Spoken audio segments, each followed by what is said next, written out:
Does your addiction make you feel unworthy or stuck in self-doubt? If that's the case, this video is exactly for you, because I'm going to show you how to rebuild your self-confidence and actually try your best to kind of eliminate it. So if you want to actually learn about that, follow the video. But before talking about all of that, who am I? My name is Wesley, and my mission is to help prevent 1,000 men from killing themselves because of their addiction to adult content. Literally getting to suicidal thoughts because of this current addiction. These are my type of videos, and if that interests you, make sure you subscribe. Also, aren't you tired of feeling tired? You have no motivation. You have nothing left to start and create your businesses. Maybe create yourself an idea, work on your projects, work on things. All of your time is took by your addiction. All of your energy is took by addiction. Because if you really think about it, when you fap yourself to this adult content, you are really just visualizing yourself doing the thing in real life, right? That's the whole point of you watching these videos.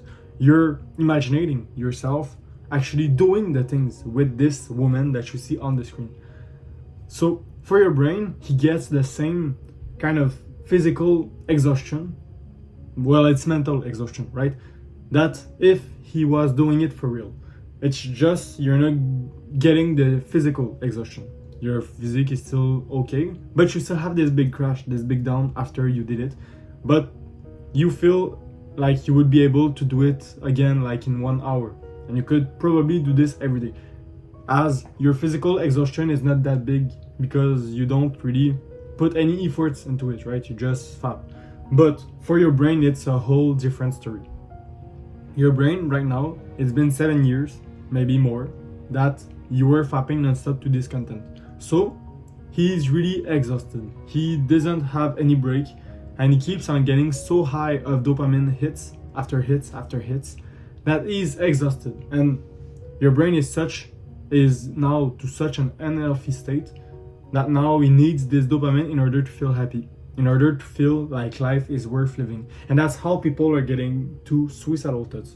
It's because when you don't have it for a certain period of time, you start to see that life is really boring and nothing is enjoyable in life if you don't have your source of dopamine, which is that current addiction.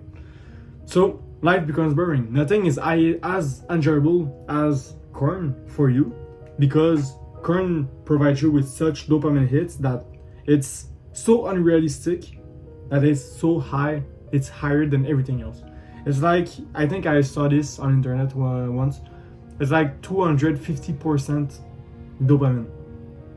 So like if you imagine your limit of dopamine, it's like 250%. So it, by you doing it over and over, it increases your maximum dopamine that you can really have. That's healthy for you, and it gives you so much dopamine that it's to a point where it's not even healthy for your brain anymore to have access to such dopamine. And because it gets used to always having this sort of dopamine, what happens? Over time, you're used to getting these dopamine, so everything that does not bring you that much dopamine becomes boring. And that's why right now you may have to work on something, because, well, maybe you're working a 9 to 5 right now, maybe you're trying to build something up, but all of this you feel like it's really boring. Why is it boring? Because it's not as enjoyable for you as your corn, because corn is made so that you become addicted. So I want you free from this. Once you get free from this, what happens? You start to get back your energy, you start to get back your brain, your healthy brain that's actually able to manage stress, to manage anxiety, to manage that shame and that guilt that you feel. Because even though you're addicted, your brain, your unconscious know deep down inside of you that you were not meant to do that. You were not born for you in order for you to actually go and fap every day to random corn that you see on the internet. You know that you're worth so much more than this, but because you keep on doing it, you have this uneasy feeling inside of you that keeps on telling you like, you're doing the bad thing. I want you to become someone greater. And you know that you have this deep sense that you want to become someone greater, but it's not possible, and it won't ever be possible if you keep getting stuck on this one addiction. So this is the first step towards your new self, but I can't take it for you. Even though I keep on talking about it, I try to say it in other words so people can really comprehend the challenge and the difficulties of this addiction. I can't take the step for you. So you have to decide on your own self that it's time for you to quit for good. And once you realize that it's really the time, now I can help you. I'm not obligated, right? And you're not obligated to take the help either. But I'm just there if you need it, right? First thing down in the description, this is where I help everyone that needs my help. And if you don't need help, you think that you can do it on your own, then it's great, right? Yeah, my goal is just to free everyone. So if you're able to free yourself without needing help, then that's great. And if that's what you think is better for you, then I'm glad that you get free. That's just it, really. So on that, I'll continue directly with the video. So before talking about how to get back your confidence, your self-esteem, and things like that, you have to first understand what is self-esteem. Self-esteem is really how you think about yourself. It all comes from that. If you're someone who is confident, and the reason that you're confident, right, is because you know that you were that guy. You were this guy. Like, you love yourself for whatever reason, and you know you are a good person. When you know all the good things you do, you know if you do it at your fullest, you will achieve this. So this brings you confidence. This is what brings you self-esteem, because you know that you were that guy.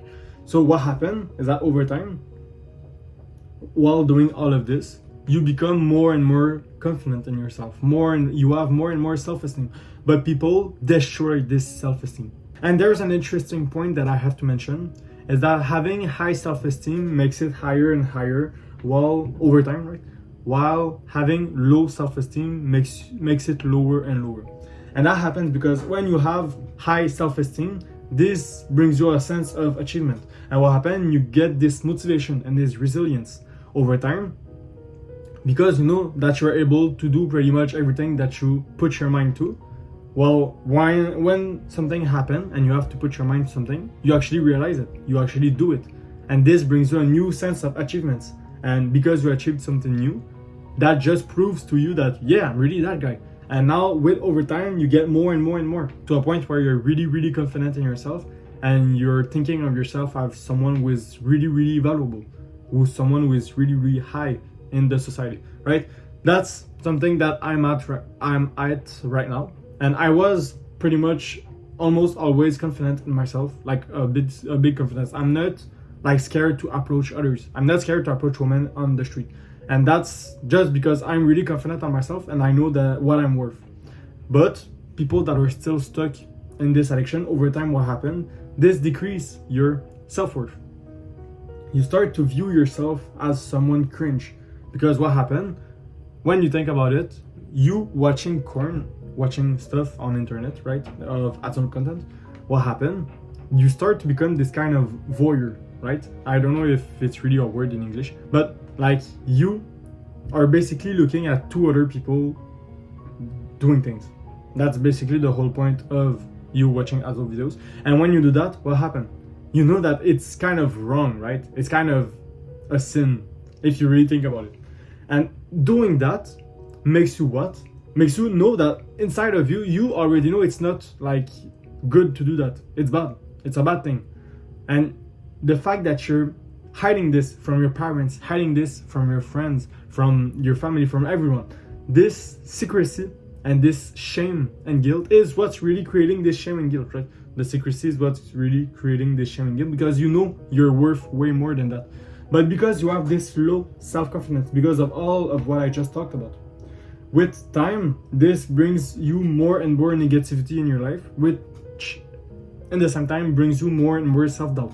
And by you doubting yourself, this decreases even more your self-worth and your self-esteem. So you kind of see how having high self-esteem and high confidence brings you even more, while having low self-confidence and low self-esteem brings you even less. Now, if you think about it, I talked about shame and guilt, and these are two emotions that really, really destroy your self-confidence, to a point where you're not even feeling confident enough to approach people on the street. And that's like, if you think about it, there's a lot of people that you may know that can't even approach people on the street. I'm not just talking women, right? I'm talking people in general. But now it's being normalized. It's normal for people to not be able to approach people on the street, to a point where I see people selling courses on how to approach people on the street.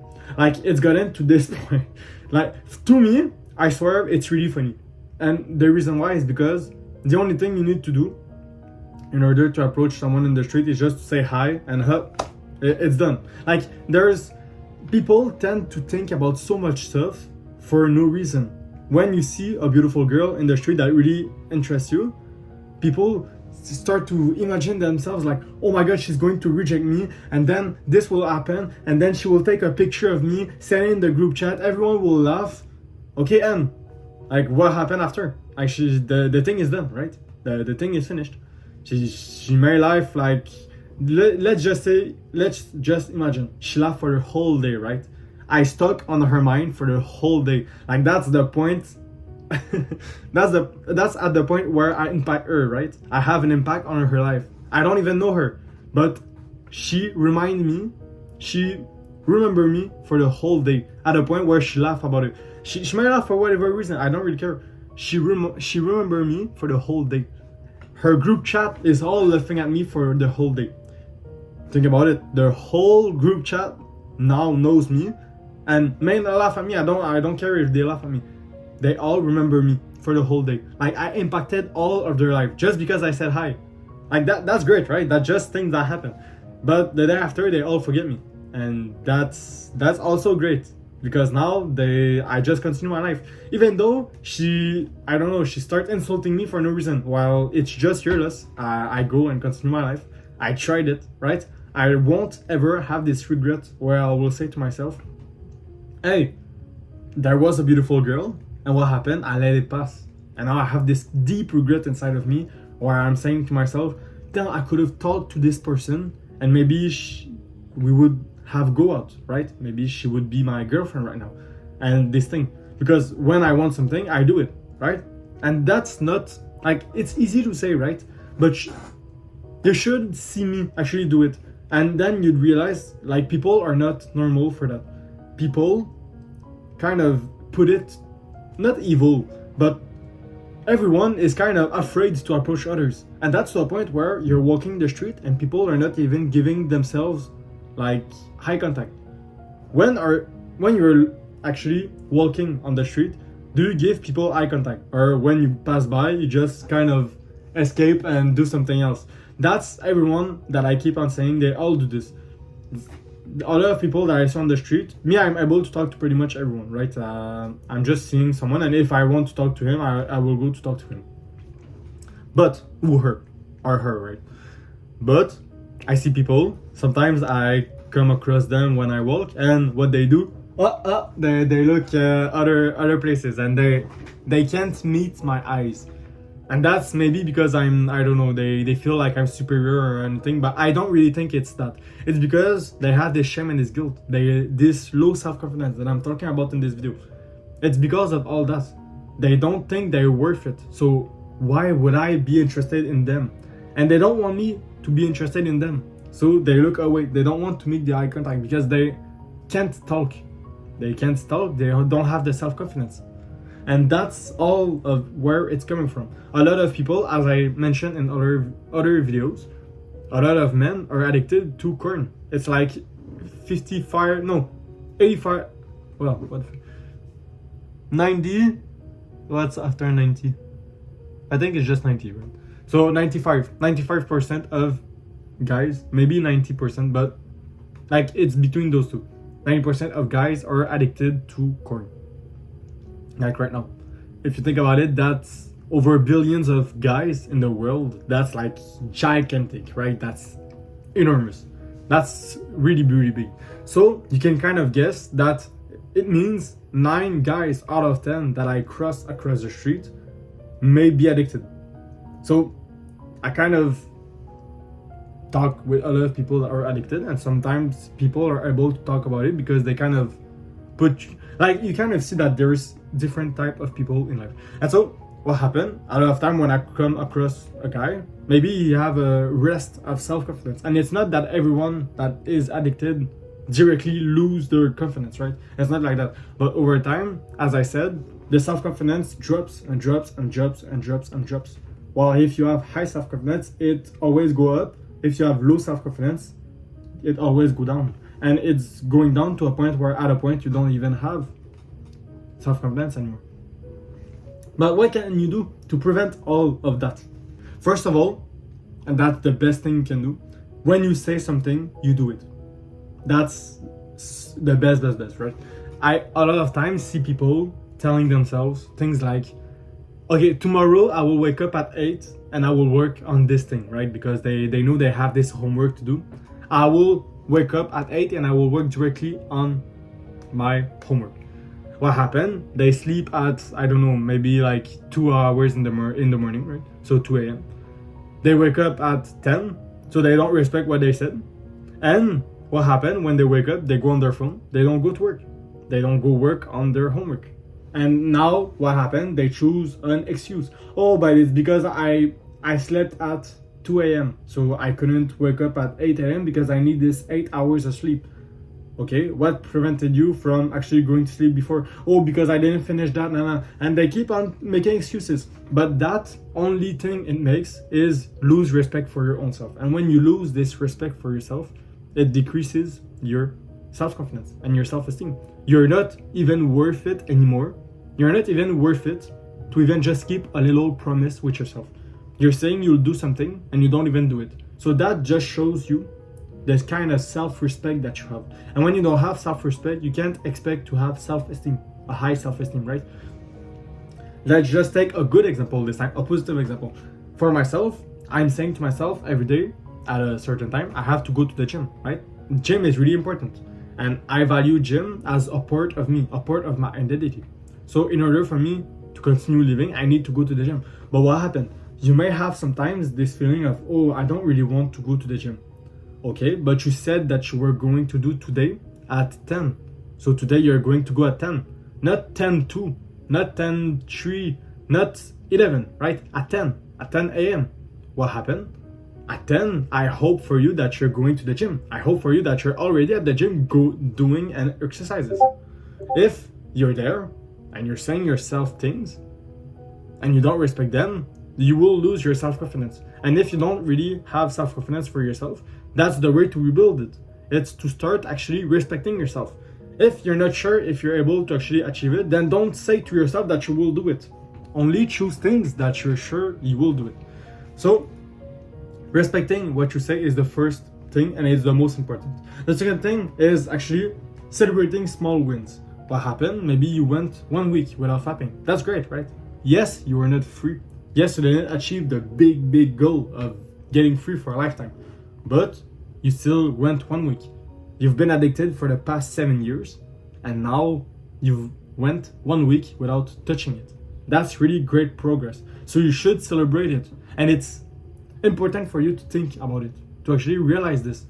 Yes, you maybe not achieved your big goal, but you achieved smaller goals. And it's important to celebrate these. This will increase your sense of achievements, which in turn will increase your self-confidence over time, right? It don't happen like from today to tomorrow. Also, setting realistic goals is important. As I said, if you don't respect what you say, this will decrease your self-confidence. And by setting unrealistic goals, such as quitting your addiction the first time you try it, this won't be possible, right? Maybe someone in life at a point will successfully do this, but I keep on saying it's not possible. It won't happen. You need multiple tries, multiple relapses in order to finally get free. And you need to learn from these. So, in order to learn from these, you need to make them. So, relapses are important. They are okay, but you need to learn from them. If you don't learn from them, it's not okay. And setting realistic goals will help you with your self-confidence. The last thing is surrounding yourself with positivity. As I mentioned sometimes in my videos, positive thinking attracts positive things, and negative thinking attracts negative things. When you think positively about your life, you attract positive opportunities and positive things in life in general, right? You might have positive friends all over you. But what happened? And this is really something that I saw. Sometime at a point in my life, I was with a woman that was always thinking negatively. And in her life, you can't, if you really listen to what I just said, right? She attracted many negative things in her life. She was always having problems with other things, having problems with things that she was doing, having problems with this person, having problem with this person. It was always negative. Whereas I was someone that was really positive in my life. And for myself, I was never having really big problems, right? It may, like everyone, happen that sometimes I have a problem or two. But like it's sometimes, right? It's maybe once a week, maybe once every 4 days. But for her case, it was multiple problems every day with multiple person. So that was a point where I really like kind of saw that positive thinking attract positive things, negative thinking negative thinking attract negative things. So if this convinces you, then glad for you. And if that didn't convince you, then try to look for a person in your surroundings that actually have this negative thinking, because it's actually way easier for you to look at someone that have negative thinking that attracts negative things than to look for someone positive, right? Because the negativity is kind of easier to look for. I don't know why, but it's like that. So if you want to really see it from your own eyes, and if not, then just trust me and try to think positively. This will also, because positive things keep on happening in your life, increase your self-confidence. So this was really it for this video. Now you know what is your self-confidence, what destroys your self-confidence. It's really current, right? The shame and the guilt and everything like that. And now you also know how to increase your self-confidence. The best boost, I forgot to mention, the best thing you can do in order for you to really increase it to a point where it's like you can kind of become like me, right? Where you can approach pretty much everyone in the street and not feel stressed, right? I'm not feeling anxious when I approach a woman. I'm not shaking inside and things. I'm not telling myself, oh, I can't do it or things like that. I see a woman, there's not even a question. I just approach her if I want to approach her. If you want to get to that point, the best thing you can do, drop that addiction to adult content. This is the best thing you can do for your whole life. I'm not just talking about self-confidence, but because this video is about self-confidence, also for self-confidence, right? But just for your energy, for your mental brain, for your motivation in life, for your shame, for your guilt, for your overall well-being, for your physical and mental well-being, for yourself. This is the best upgrade in life that you can do. And this will make you one step closer to being optimal, being the best kind of person that you can get. And I don't know for you, but for me, I'm on a big journey towards self-development. It's been 2 years, I think, that I started this self-development journey. And if I'm being honest with you, the biggest boost that I had is when I stopped consuming this kind of stuff, these adult content videos, this addiction. When I stopped that, this was really the biggest boost. And that's why I actually became a coach on that.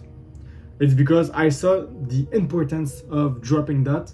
And when I was seeing online, I see doctors and other people, like high authority people, telling you that it's good when it's really not. So this made me angry to a point where I realized that when I was free, so when I really quit this addiction for good, this is really when I realized everyone was lying to me. Everyone that was saying that it was good and that was saying, oh, you're doing this for nothing, they were all lying. And it's funny because they are probably addicted to it too, and they just want to kind of free themselves from the guilt of being still addicted and not being able to free themselves. And that's something that people do sometimes. Instead of actually trying, they tried and it didn't work the first time. What happened? They kind of start lying to themselves, which also decreases your self-confidence. That's crazy, right? So anyway, just have to maybe trust me on that or make your own researches, better researches than just looking for random doctors. But on that, I hope that at least your life gets better. Take care of yourself.